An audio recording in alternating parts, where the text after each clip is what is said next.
guys? We got a 1v1 special today, I guess.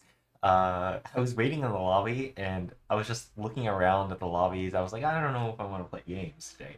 And I see this minimum skill level 20 lobby, and it goes in and out of games. They're trying to figure out what they want to do. I didn't want to join because there are some really big players here. I mean, both of these guys are 40, and eventually it settles into a 1v1. Yeah, so these guys are pretty tough here. 40, oh my god, 40 is like, it's really good here. So we got Blue here, who is Arboreal Squid Uwu, and on the other side we got Chaos Finn, and he is red and he is blue. They are on Feast of Hades. Normally this map is played as like an 8v8. I remember this was played a whole bunch of times. I was on here. Vehicles were pretty fun because this map is very flat. These ramps were really confusing. Yeah, very confusing to me back in the day. Yeah, I wasn't sure if vehicles can go up these, but I think they can. So, alright. Red decided to go into the corner. I'm not so much an expert on 1v1s because I find 1v1s to be kind of too sweaty, too stressful.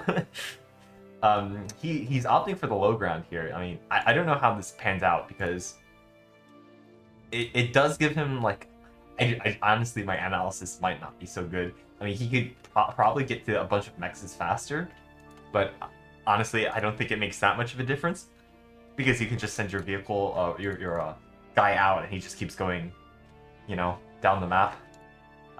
So I don't know how much of a difference that makes.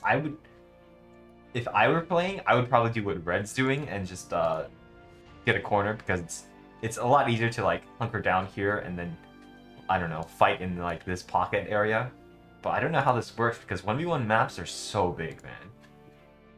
I mean, like when you play on an 8v8 map and you make it a 1v1, it is kind of strange. Yeah, I mean, he went vehicles, and on the other side, he went bots. So we're gonna see a bots versus vehicles clash here. Honestly, vehicles are always so cool. So I think scouts would be like, I started to build scouts too a lot more in AV8s as well. So like the scout cars, yeah, like ticks and scout cars, they're actually so important in AV8s to stop like run-bys from other scouts. So I see why in my earlier videos I would say that there was like this scout meta that arisen after I took a long break, and yeah, I see why the scout meta is here. And here's our first battle here. The car gets exploded. Okay, grunts win the day here. Grunts W, going straight into the base, trying to get something. The scouts are trying to figure out where blue is, I guess. Man, it's so big for a 1v1. Okay, I think blue is just patrol. Yeah, he's patrolling those units over there. Trying to catch whatever is coming in, I guess. Sizer, yeah. Grunt is just scouting in here. I don't think on the bot lab, yeah, especially as Cortex, yeah, you don't have scouting units. You just have grunts. The grunt is slipping in, but the commander is still there. Oh, good micro, and he's paying attention. Unfortunately, that incisor has spotted him, I think. He should have seen that. That was definitely in range. He should have known that, but he's got coverage with a bunch of incisors. Man, 1v1s are so sweaty. Okay, he's got a guard tower here. Honestly, not a bad location, I would say, right? It, like, covers 3 mexes here. And, yeah, 3 mexes, I mean, 1v1s, right? I wonder if he's gonna do the same thing. I mean, like, I feel like guard towers would be, like, a good idea. Like, these things just have a couple every so often to see. Might make it hard for, you know, run-bys. They used to play, StarCraft 1v1s as well, and that is it was so stressful it caused me to seek new games. That's how oops, excuse me, something just fell. That's how I got into Dota. It's because StarCraft was way too stressful in the 1v1s, and StarCraft 4v4s weren't that fun, honestly. It was pretty sad, to be honest. You didn't really have that much space to work with, and it was just like very sweaty still, without the fun of big explosions and chaos. Man, this is a slow game because it's so big. I'm sure it'll ramp up as they get their mass incomes up. Let's see, I don't think there's reclaim here. So how is red at 25 mass income, whereas blue is at 19? Is this true? 23 versus... Wait, did I do this wrong? 17 versus 23? No, no. Red is ahead. He's taking more mexes, but I think it's at the cost of not having guard towers up. Yeah.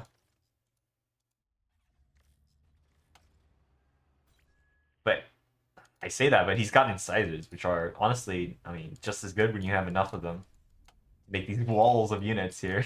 All right. Now you got, honestly, yeah, it's gotta be scary when you play 1v1. Like you see nothing. This is all you see. On the other side, you see this coming in here.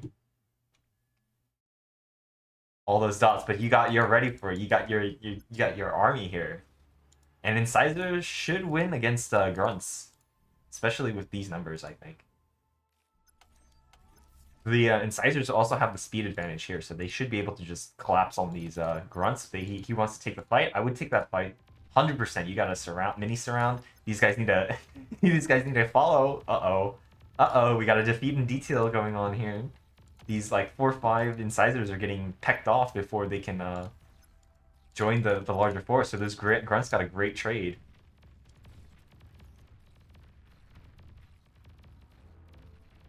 Yeah, I mean they take out a construction vehicle too. That's also a good trade. That's gonna slow him down up, but he's got this ready. 400 metal is not the worst thing. So it's basically blue just gave away 400 metal for actually. That kind of set up this run by over here, so actually it's not too bad now. Even if he loses these units, he's got another mechs down. Or out. And he's making space for himself to hopefully cap everything. Yeah, it looks like it. Yep, they're going out, so... A little bit of blue's aggression. Oh, unfortunately, I guess it's not a big deal because he's still floating a lot of resources. And I think because this is like 1v1, like if your commander dies, like that's it. So I think that's why they're more inclined to set up the base and just use it as a glorified constriction turret. Yeah, these guys got shooed away, but honestly, I think Incisor should be able to just chase him down if he was really wanting to get those kills. I mean, 86 speed versus 81. Incisor should be able to just destroy whatever comes out. And that was Incisor doing some scouting. I think he should probably know that there's a base here because he sees that windmill right there.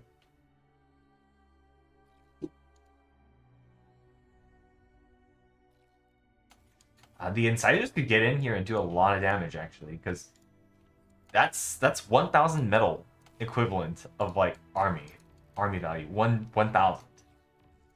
I mean, that's just 8 Incisors, but like 8 Incisors, boy, that could take out this entire base if Blue's not careful here. Red's gonna see that commander, and now he's gonna hopefully micro. Nope, he just lost 3 of those Incisors, and now Blue's army is collapsing. But these guys are pretty tanky. A couple of these guys aren't gonna stop them.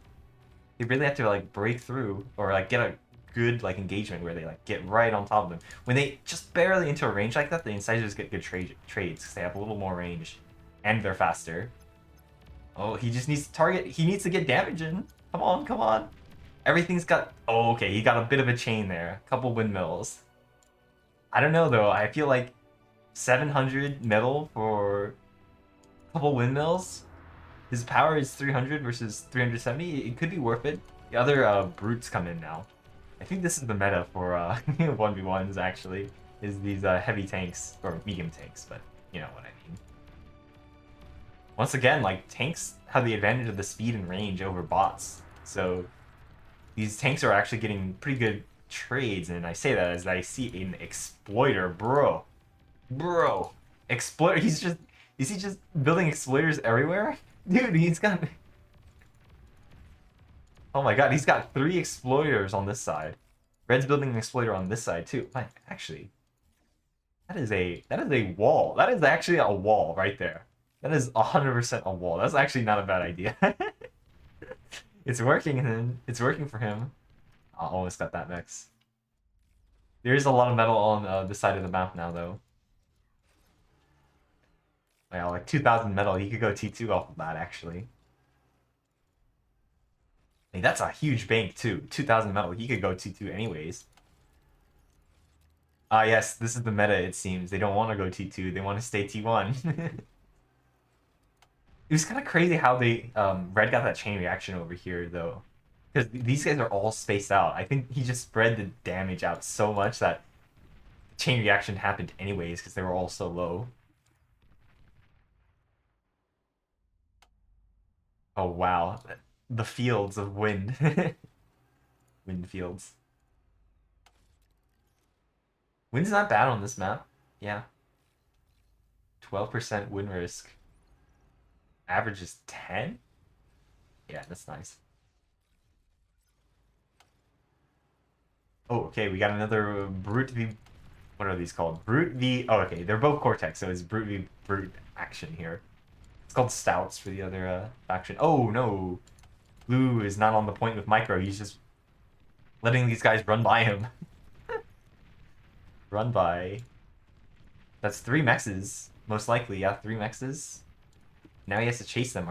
They're the same speed, so it's going to be difficult to actually get a good trade in once they're running past them like this.